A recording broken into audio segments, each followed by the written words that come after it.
Il y a eu beaucoup de critiques sur toutes sortes d'affaires, mais de commencer à faire trop de zizanie, le monde verrait ça comme une indivision. Tu sais, comme Oui, on n'est n'est pas pas d'accord, divisé, mais il puis faut c'est rester dangereux. unis. C'est comme ça, faut pas oublier que c'est comme ça que la Crimée a été prise, le Donbass à l'époque, en 2014. Il y avait une révolution interne. Les Russes en ont profité pour prendre la Crimée sans combattre. Après ça, envoyer des milices ou soutenir des milices via des forces spéciales ou toutes sortes de façons au Donbass. Donc, les gens sont très conscients que c'est un jeu dangereux à jouer de commencer à chicaner. Mais en même temps, il y a une ligne aussi qu'il ne faut pas traverser.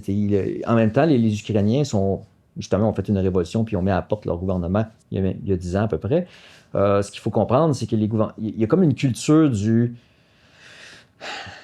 la rébellion, moi, je te dirais, puis de l'initiative personnelle qui est très forte en Ukraine. Donc, ça peut. Donc, ça commence par une guerre civile pour Oui, renverser les gouvernements? Les Ukrainiens sont fiers de dire, c'est une des raisons pourquoi ils sont critiques envers les Russes. Ils vont dire, mais si vous n'êtes pas d'accord, renversez le gouvernement. Nous autres, on l'a fait.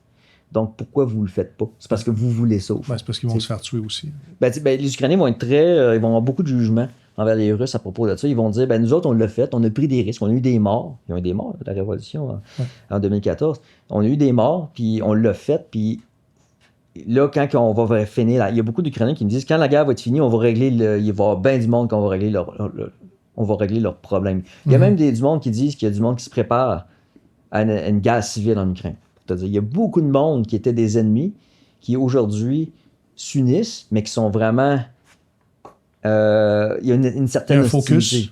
Il y a une certaine hostilité latente.